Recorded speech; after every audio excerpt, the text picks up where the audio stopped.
Chapter 4, Friedrich Engels, 1.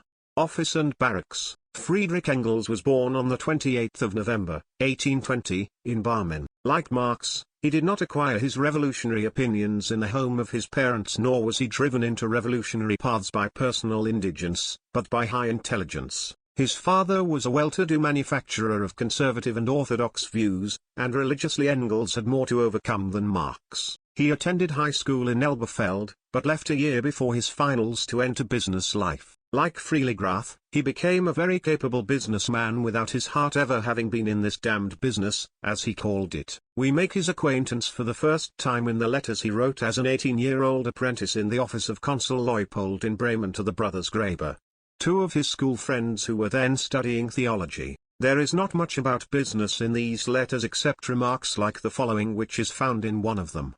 Given from our office stool when for once we were not feeling seedy.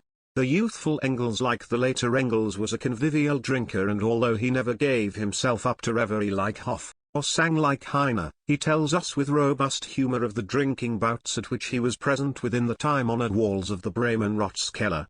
Like Marx, he first tried his hand at poetry, but he realized as quickly as Marx had done that the laurels of the bard were certainly not for him. In a letter dated the 17th of September, 1838, that is to say, before he had completed his 18th year, he declares that Goethe's advice for young poets has cured him of all belief in any poetic mission. He is referring to the two short essays in which the master of German poetry pointed out that the German language had reached such a high level of development that it was not difficult for anyone to express himself felicitously in rhythm and rhyme, a faculty therefore about which no one was entitled to compliment himself very highly. Goethe concludes his advice with the rhyme, "Youthful scribe, take heed, in moments, when both heart and soul exult, that the muse may well go with you, but your guide can never be." The youthful Engels found himself aptly described in Goethe's advice, and he realized that his rhyming was not likely to produce anything worthwhile in the cause of poetry. Still, he would retain it as an agreeable supplement, as Goethe said, and now and then submit a poem for publication. Because other fellows who are just as big or even bigger fools than I am have done it. And because I shall neither raise nor lower the level of German literature thereby. Even in his youth the jovial tone which Engels always adopted concealed nothing frivolous in his character. And in the same letter we find him asking his friends to send him popular classics from Cologne. Siegfried, Eulenspiegel, Helena, Octavian, Schildburger, Hammerskinder, and Dr. Faust, and announcing that he is studying Jacob Böhme. His is a somber, but deep soul. Most of what he writes must be thoroughly studied if any of it is to be grasped. It was not long, therefore, before Engels plunged into the depths and lost all taste for the superficial literature of young Germany. In a letter written a little later, on the 10th of January, 1839, we find him attacking this fine company chiefly because it sent things out into the world which did not exist in reality. This fellow Theodor Mondt is scribbling a fine lot of rubbish about Demoiselle Taglione, who gives dance interpretations of Goethe's poetry. He decks himself in fine feathers borrowed from Goethe, Heine, Rahel, and Stieglitz, and writes precious nonsense about Bettina, but all of it is so modern that it must be a pleasure for any snapper-up of trifles or for any vain and lascivious young lady to read it. And Heinrich Laube, the fellow churns out one non-existent character after the other, travel stories which are no travel stories, nonsense on top of nonsense. It is awful. Engels found that the new spirit in literature dated from the thunderclap of the July Revolution, which he declared was the finest expression of the will of the people since the War of Liberation. The most prominent representatives of this new spirit were Beck, Grun, Lenau, Immermann, Platten, Boerner, Heine, and Gutzkow, placing the latter with sure judgment above the other lights of young Germany. According to a letter of May 1, Engels contributed an article to the Telegraph, a publication issued by this quite capital and excellent fellow, but he requested the strictest discretion from the editor, as otherwise he feared he might get into a hellish scrape. The tirades about freedom delivered by young Germany did not deceive Engels concerning the aesthetic inferiority of its literary products. But he was inclined to be no more tolerant on that account of the orthodox and reactionary attacks on it. He joined forces unconditionally with the party of the persecuted and probably signed himself Young German, and in a letter we find him threatening his friend, "And I can tell you one thing, Fritz, if you should ever become a pastor you can be as orthodox as you like. But if you become a pietist then you will have me to deal with." His particular preference for Boerner was probably due to similar reflections. And in the opinion of the young Engels, Boerner's attack on the informer Menzel was stylistically the finest production in Germany. Whilst Heine had to be content with an occasional reference such as smutty fellow.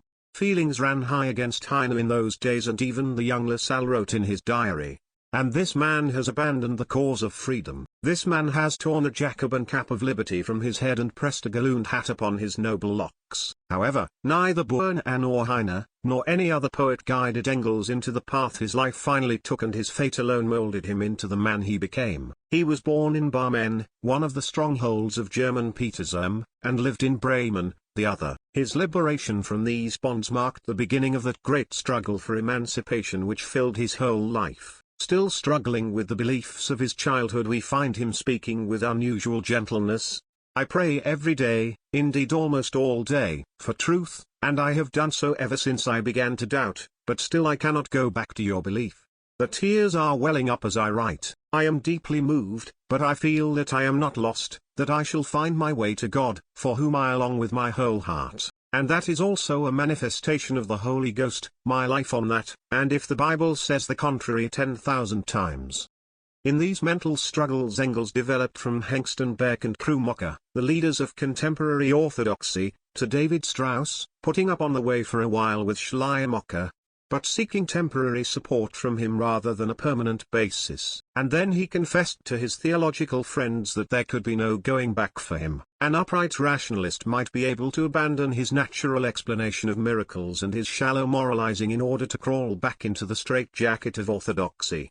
But philosophic speculation could never descend from snow-capped peaks flooded with the glory of the morning sun into the misty valleys of orthodoxy. I am on the point of becoming a Hegelian. Whether I shall or not I certainly don't yet know, but Strauss has thrown light on Hegel for me and it all appears very plausible. The fellow's philosophy of history is in any case thoroughly after my own heart. Engels' breach with the church then led him direct to political heresy, the young Hotspur exclaimed after a clerical speech in praise of the King of Prussia, the man responsible for the demagogue hunt.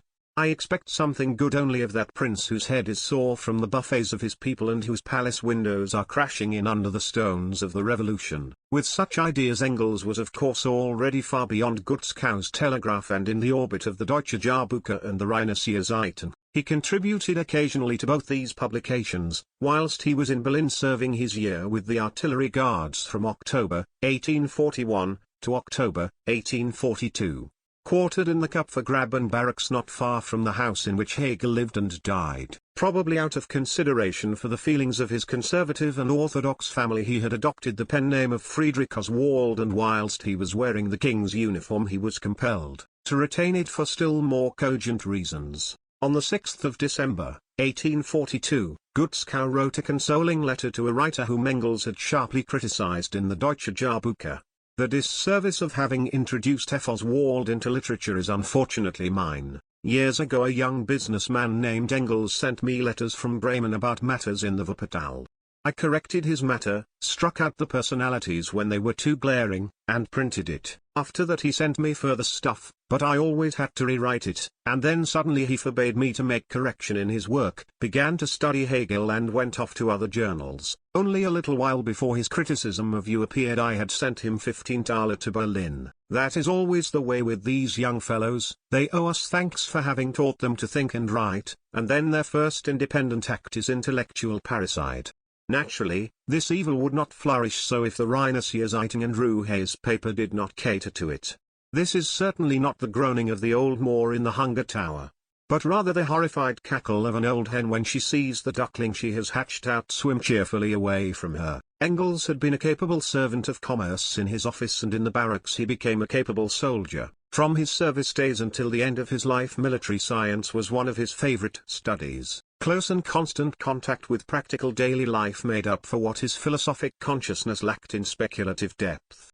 During his year of military service in Berlin he caroused lustily with the freemen and contributed 1 or 2 papers to their disputes, though this was at a time when their doings had not yet degenerated. In April, 1842, a 55-page pamphlet written by Engels was published anonymously in Leipzig. It was entitled Schelling and Revelation, and criticized the latest reactionary attacks on free philosophy. or the attempt of Schelling to drive Hegelian philosophy from the field at the University of Berlin with his own belief in revelation. Ruhe, who thought that Bakunin was the author, welcomed the work flatteringly with the remark, "This promising young man is outstripping all the old fools in Berlin."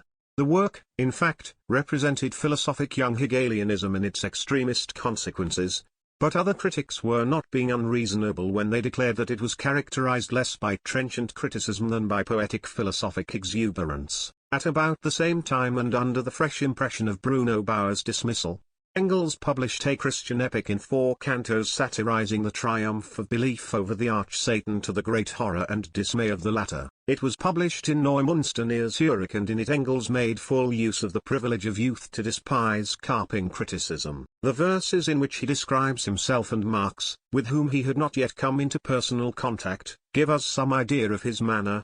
But he who dances long of leg and farthest left, is Oswald, with coat of grey and pepper-coloured breeches, pepper without and pepper within, Oswald the Montagnard. Most radical of all from pate to toe, he thumps an instrument, it is the guillotine, and on its keys he plays a covertine. Ever sounds the hellish song, howling the refrain, for mesvobatalons.